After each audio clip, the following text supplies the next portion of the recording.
ಮುಡಾ ಪ್ರಕರಣ ವಿಚಾರವಾಗಿ ಬಿಜೆಪಿ ಪ್ರತಿಭಟನೆಯ ಒಂದು ವಿಚಾರಕ್ಕೆ ಸಂಬಂಧಪಟ್ಟಂತೆ ಅವರು ನಿಲುವಳಿ ನೀಡಿದ್ದಾರಲ್ಲ, ಸದನದಲ್ಲಿ ಉತ್ತರ ಕೊಡ್ತೀವಿ ಬಿಡಿ ಅಂತ ಹೇಳಿದ್ದಾರೆ. ವಿಧಾನಸೌಧದಲ್ಲಿ ಮುಖ್ಯಮಂತ್ರಿ ಸಿದ್ದರಾಮಯ್ಯ ಅವರು ಹೇಳಿಕೆ ಕೊಟ್ಟಿರೋದು. ಮುಡಾ ಪ್ರಕರಣ ವಿಚಾರವಾಗಿ ಬಿಜೆಪಿ ಏನು ಪ್ರತಿಭಟನೆ ಮಾಡಿದೆ, ಸೊ ಅದು ಜೊತೆಗೆ ಈಗ ಅವ್ರು ನಿಲುವಳಿ ನೀಡಿದ್ದಾರೆ. ಸೊ ಈಗಾಗಲೇ ಸದನದಲ್ಲೇ ಅವರು ಪ್ರಶ್ನೆ ಮಾಡ್ತಾರೆ, ಆ ಸದನದಲ್ಲಿ ನಾನು ಉತ್ತರವನ್ನು ಕೊಡ್ತೀನಿ ಅಂತ ಹೇಳಿ ವಿಧಾನಸೌಧದಲ್ಲಿ ಮುಖ್ಯಮಂತ್ರಿ ಸಿದ್ದರಾಮಯ್ಯ ಅವರು ಕೂಡ ಹೇಳಿದ್ದಾರೆ.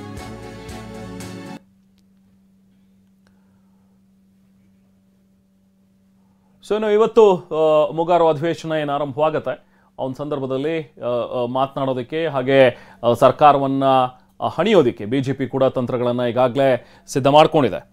ಪ್ರಮುಖವಾಗಿ ಮುಡಾ ಹಗರಣ ವಿಚಾರ, ವಾಲ್ಮೀಕಿ ನಿಗಮದಲ್ಲಿ ಆಗಿದೆ ಅಂತ ಹೇಳ್ತಾ ಇರುವಂಥ ಹಗರಣ ಇದೆ. ಸೊ ಆ ಒಂದು ಹಗರಣದ ವಿಚಾರ, ಸೊ ಬೆಲೆ ಏರಿಕೆ, ಇದೆಲ್ಲ ವಿಷಯಗಳನ್ನು ಇಟ್ಕೊಂಡು ಇವತ್ತು ಬಿಜೆಪಿ ಚರ್ಚೆ ಮಾಡೋದಕ್ಕೆ, ಮುಗಿಬೀಳೋದಕ್ಕೆ ಮುಂದಾಗಿದೆ. ಇದಕ್ಕೆ ಉತ್ತರವನ್ನು ಕೊಡೋದಕ್ಕೂ ಕೂಡ ಈಗಾಗಲೇ ಸರ್ಕಾರ ಸಿದ್ಧತೆಯನ್ನು ಮಾಡ್ಕೊಂಡಿರುವಂಥದ್ದು.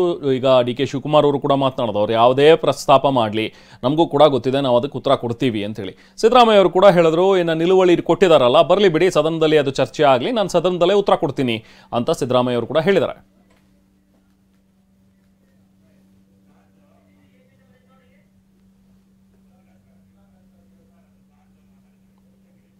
ಸಿಎಂ ಸಿದ್ದರಾಮಯ್ಯ ಕೂಡ ಈಗ ಸದನ ಆರಂಭಕ್ಕಿಂತ ಮುಂಚೆ ವಿಧಾನಸೌಧದಲ್ಲಿ ಮಾತನಾಡಿದ್ರು.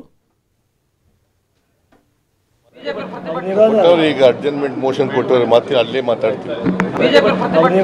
ಈಗ ಅಡ್ಜಸ್ಟ್ಮೆಂಟ್ ಮೋಷನ್ ಕೊಟ್ಟವ್ರೆ ಮತ್ತೆ ಅಲ್ಲೇ ಮಾತಾಡ್ತೀವಿ. ಈಗ ಅಡ್ಜಸ್ಟ್ಮೆಂಟ್ ಮೋಷನ್ ಕೊಟ್ಟವ್ರೆ ಮತ್ತೆ ಅಲ್ಲೇ ಮಾತಾಡ್ತೀವಿ. ಈಗ ಅಡ್ಜಸ್ಟ್ಮೆಂಟ್ ಮೋಷನ್ ಕೊಟ್ಟವ್ರೆ ಮತ್ತೆ ಅಲ್ಲೇ ಮಾತಾಡ್ತೀವಿ. ಇದು ಸಿದ್ದರಾಮಯ್ಯ ಅವರ ಮಾತುಗಳು. ಅಂದರೆ ನಿಲುವಳಿ ಸೂಚನೆಗೆ ಅವರು ಕೊಟ್ಟಿದ್ದಾರೆ, ಅಲ್ಲೇ ನಾನು ಮಾತಾಡ್ತೀನಿ ಬಿಡಿ ಸದನದಲ್ಲಿ ಅನ್ನುವಂಥದ್ದನ್ನು ರಿಯಾಕ್ಟ್ ಮಾಡಿದ್ರೆ, ಇನ್ನೇನು ಸದನ ಕೂಡ ಆರಂಭವಾಗಿದೆ. ಮೊದಲಿಗೆ ಅಗಲಿದಂಥ ಗಣ್ಯರಿಗೆ ಸಂತಾಪ ಸೂಚನೆ ಆಗ್ತಾ ಇದೆ. ಅದಾದ ನಂತರ ಹೇಗೆ ನಡೆಯುತ್ತೆ ಸೆಷನ್ನ ಕಾರ್ಯವೈಖರಿ. ಸಚಿವ ಕೆ.ಜೆ. ಜಾರ್ಜ್ ಕೂಡ ಈ ಸಂದರ್ಭದಲ್ಲಿ ಮಾತನಾಡಿದ್ದಾರೆ. ಈಗ ಸದನದ ವಿಚಾರ ಅಥವಾ ಬಿಜೆಪಿ ಮಾಡ್ತಾ ಇರುವಂಥ ಒಂದು ಪ್ರತಿಭಟನೆ ಇದೆಲ್ಲದರ ಬಗ್ಗೆಯೂ ಕೂಡ ಜಾರ್ಜ್ ಅವರು ಏನು ರಿಯಾಕ್ಟ್ ಮಾಡಿದ್ದಾರೆ ನೋಡೋಣ. ಕೆ.ಜೆ. ಜಾರ್ಜ್ ಇದ್ದಾರೆ, ಅವರು ಬಂದು ನೇರವಾಗಿ ಅವರನ್ನ ಮಾತಾಡ್ತೀನಿ. ಸರ್, ಈಗ ವಾಲ್ಮೀಕಿ ಹಗರಣದಲ್ಲಿ ಸಿದ್ದರಾಮಯ್ಯ ರಾಜೀನಾಮೆ ಕೊಡಬೇಕಂತ ಡಿಮ್ಯಾಂಡ್ ಮಾಡ್ತಾ ಇದ್ದಾರೆ. ಅವ್ರಿಗೆ ಏನಂತ ಹೇಳ್ಬಿಟ್ರೆ, ನಮ್ಮ ಮುಖ್ಯಮಂತ್ರಿಯವ್ರು ನೋಡಿದ್ರೆ ಅವರಿಗೆ ಕೆಂಪು ಬಾವುಟ ಇದ್ದಂಗೆ. ಯಾಕಂದ್ರೆ ಹೇಳ್ಬಿಟ್ರೆ ನಮ್ಮ ಮುಖ್ಯಮಂತ್ರಿಯವರು ಒಳ್ಳೆ ಕೆಲಸ ಮಾಡ್ತಿದ್ದಾರೆ, ಎಲ್ಲ ಚುನಾವಣೆಯಲ್ಲಿ ಸಮೇತ ಚೆನ್ನಾಗಿ ಆಗ್ತಾ ಇದೆ. ಅದನ್ನು ನೋಡಿಬಿಟ್ಟು ಏನಾದರೂ ಮಾಡಿ ಅವರ ಇಮೇಜ್ ಕೆಡಿಸಲಿಕ್ಕೆ ಪ್ರಯತ್ನ ಮಾಡ್ತಿದ್ದಾರೆ. ಬಟ್ ಜನರಿಗೆ ಗೊತ್ತಿದೆ ಅವರೆಷ್ಟು ಒಳ್ಳೆಯವರು, ಯಾವುದೇ ರೀತಿಯಲ್ಲಿ ಅವರದಲ್ಲ. ಈಗಾಗಲೇ ಎಲ್ಲ ಹಗರಣದಲ್ಲಿ ಸಮೇತ ಅಂದರೆ ಸಿದ್ದರಾಮಯ್ಯವರು ಮಾಡಿದಂಥ ಹಗರಣ ಇಲ್ಲ, ಸಾಕಷ್ಟು ಹಗರಣದಲ್ಲಿ ಮಾಡಿದ. ಈ ಒಂದು ಹಗರಣದಲ್ಲಿ ಸಿದ್ದರಾಮಯ್ಯವರು ನೇರವಾಗಿ ಭಾಗಿಯಾಗಿದ್ದಾರೆ ಅಂತ ಹೇಳ್ತಾ ಇದ್ದಾರೆ. ಅವರು ಚೀಫ್ ಮಿನಿಸ್ಟರ್ ಒಂದು ಕೇಳಿದ್ರು, ಯಾವ ಹಗರಣ, ಯಾವುದು ಇಲ್ಲೀಗಲ್ ಆಗಿದೆ? ಅವರು ಹೇಳಿದ್ರು ಎಲ್ಲ ಲೀಗಲ್ ಆಗಿದೆ. ಇಲ್ಲೀಗಲ್ ಆಗಿದ್ದಕ್ಕೆ ಏನಾದರೂ ಅವರು ಎವಿಡೆನ್ಸ್ ಕೊಟ್ಟಿದ್ದಾರಾ? ನೀವೇನಾದರೂ ಕೊಟ್ಟಿದ್ದೀರಾ? ನೀವು ಕೇಳಿದಿರ ಅವ್ರನ್ನ? ಇಲ್ಲೀಗಲ್ ಅಂತ ಹೇಳಿದ ಕೂಡಲೇ ಇಲ್ಲೀಗಲ್ ಆಗೋದಿಲ್ಲ. ಅದಕ್ಕೆ ನಮ್ಮ ಮುಖ್ಯಮಂತ್ರಿ ನಿಮ್ಮ ವಾಹಿನಿಗೆ ಸಮೇತ ಸರಿಯಾದ ಉತ್ತರವನ್ನು ಕೊಟ್ಟಿದ್ದಾರೆ. ಅದನ್ನು ನೋಡಿ, ಅದರಲ್ಲಿ ಎಲ್ಲ ಉತ್ತರ ಇದೆ. ಅಂದರೆ ಮುಖ್ಯಮಂತ್ರಿ ಇನ್ವಾಲ್ವ್ಮೆಂಟ್ ಇಲ್ಲ ಅಂತಾರೆ ಹಾಗಾದ್ರಲ್ಲಿ? ಮುಖ್ಯಮಂತ್ರಿ ಯಾವ ಇನ್ವಾಲ್ವ್ಮೆಂಟ್ ಇದೆ? ಯಾವುದಲ್ಲಿ ಇನ್ವಾಲ್ವ್ಮೆಂಟು ಎಲ್ಲಿದೆ? ಮತ್ತೆ ಬಿಜೆಪಿ ಯಾಕೆ ಇಷ್ಟು ಗಂಭೀರ ಆರೋಪ ಮಾಡ್ತಾ ಇದ್ದಾರೆ? ಅವರಿಗೆ ಆರೋಪ ಮಾಡಲಿಕ್ಕೆ ಏನಿಲ್ಲ, ಅದಕ್ಕೆ ಗಂಭೀರ ಮಾಡ್ತೀವಿ. ಇದು ಫಾಸಿಸ್ಟ್ ಮೆಂಟಾಲಿಟಿ.